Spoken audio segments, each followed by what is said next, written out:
다 같이 성경 봉독하도록 하겠습니다. 창세기 11장 1절에서 9절. 온 땅의 언어가 하나요, 말이 하나였더라. 이에 그들이 동방으로 옮기다가 신할 평지를 만나 거기 거류하며 서로 말하되 좌 벽돌을 만들어 견고히 굽자 하고, 이에 벽돌로 돌을 대신하여 역청으로 진흙을 대신하고, 또 말하되 자 성읍과 탑을 건설하여 그 탑 꼭대기를 하늘에 닿게 하여 우리 이름을 내고 온 지면에 흩어짐을 면하자 하였더니, 여호와께서 사람들이 건설하는 그 성읍과 탑을 보려고 내려오셨더라. 여호와께서 이르시되 이 무리가 한 족속이요 언어도 하나이므로 이같이 시작하였으니 이후로는 그 하고자 하는 일을 막을 수 없으리로다. 자, 우리가 내려가서 거기서 그들의 언어를 혼잡하게 하여 그들이 서로 알아듣지 못하게 하자 하시고, 여호와께서 거기서 그들을 온 지면에 흩으셨으므로 그들이 그 도시를 건설하기를 그쳤더라. 그러므로 그 이름을 바벨이라 하니 이는 여호와께서 거기서 온 땅의 언어를 혼잡하게 하셨음이니라. 여호와께서 거기서 그들을 온 지면에 흩으셨더라. 아멘. 네. 오늘 설교 제목은 무너진 세상입니다. 오늘 본문 말씀은 하나님의 홍수 심판 이후로 노아의 가족과 방주에 있던 동물들만 살아남은 이 땅에서 노아의 아들들의 족보를 설명하고 나서 바벨에 대하여 언급하는 유명한 말씀 구절입니다. 창세기 11장 바로 앞장인 창세기 10장에서 노아의 아들들의 족보가 쭉 나열되고 있는데, 오늘 말씀과 연관이 있는 구절들을 좀 더 살펴보고 오늘 본문을 구체적으로 살펴보도록 하겠습니다. 창세기 10장 8절. 구스가 또 니므롯을 낳았으니 그는 세상의 첫 용사라. 창세기 10장 8절은 노아의 셋째 아들인 야벳의 후손 중 구스라는 인물이 세상의 첫 용사였음을 언급합니다. 그는 용감한 사냥꾼이라고 불리웠습니다.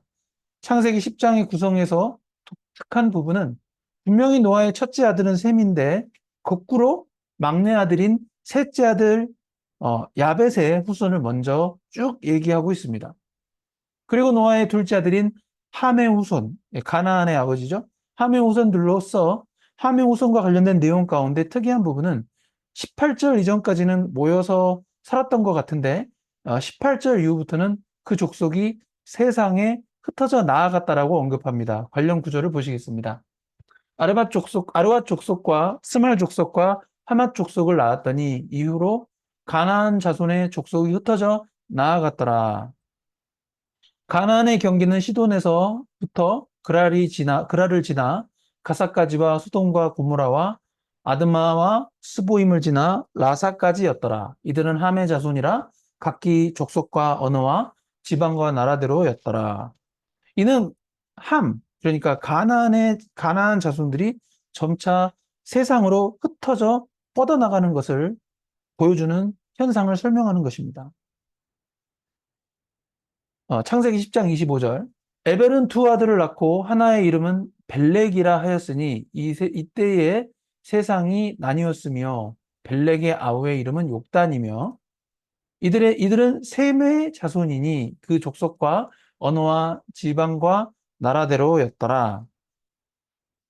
이들은 그 백성들의 족보에 따르면 노아 자손의 족속들이요 홍수 후에 이들에게서 그 땅의 백성들이 나뉘었더라. 그리고 지금 방금 읽은 그 부분들은 노아의 첫째 아들인 셈의 자손에 대한 이야기입니다.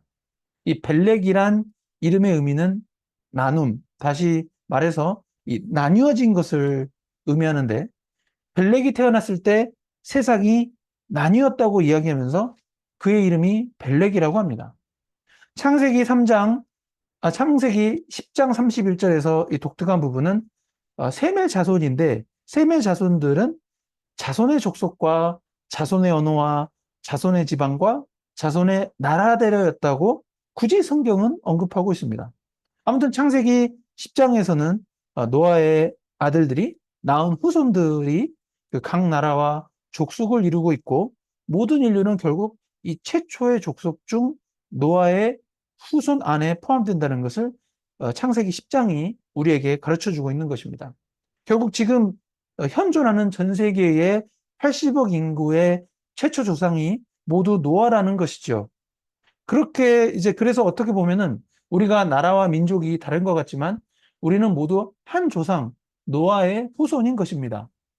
이렇게 생각하기 시작하면 정말 이웃을 내 몸처럼 사랑하라는 예수 그리스도의 명령이 더 마음 깊이 다가옵니다.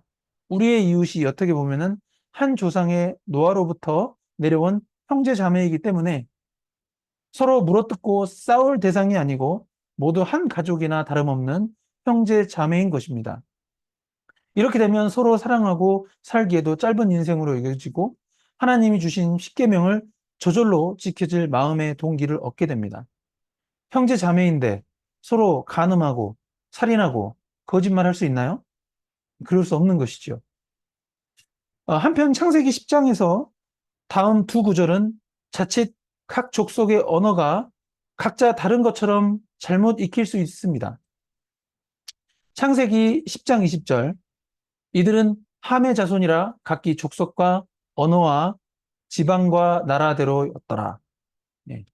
창세기 10장 31절 이들은 셈의 자손이니 그 족속과 언어와 지방과 나라대로였더라.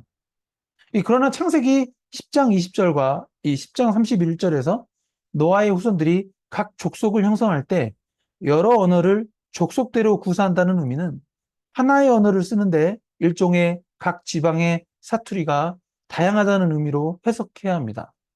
왜 그와 같이 해석해야 할까요? 바로 다음 구절 때문에 그렇습니다. 창세기 11장 1절 다 같이 읽어보겠습니다. 온 땅의 언어가 하나요, 말이 하나였더라. 아멘?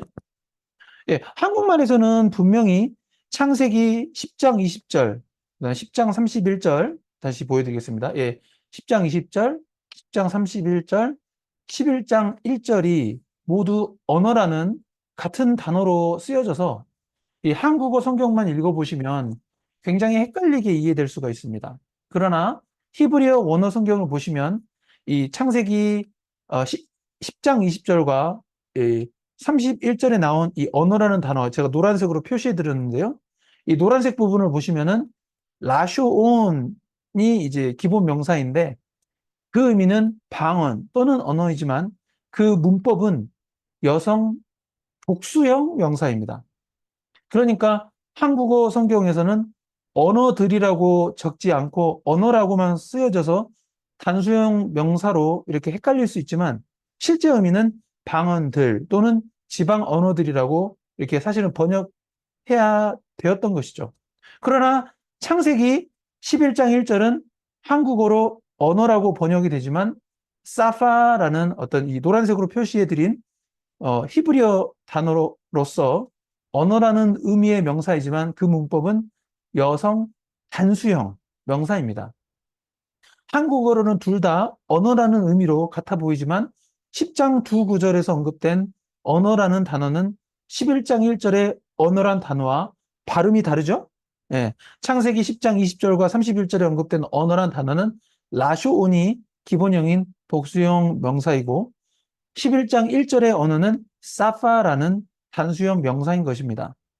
창세기 11장 1절이 이 세상의 언어는 하나라고 분명히 이렇게 번역을 해놓았는데 그 앞 시대인 창세기 10장의 시대에도 분명히 언어는 하나였어야 하는 것이죠. 그래서 결국 창세기 10장의 언어는 각 족속의 다른 언어가 아니고 이 언어는 하나인데 족속이 많아지고 세상이 흩어져 살기 시작하니까 결국은 하나의 언어가 지방의 사투리처럼 말하게 되었다는 것이고 각 지방 사람들이 이렇게 만나서 얘기를 하게 되면은 서로 말은 통하는데 발음이나 억양이 각 지방색을 띠게 되는 정도로 이해하는 것이 성경 해석에 부합하는 것입니다.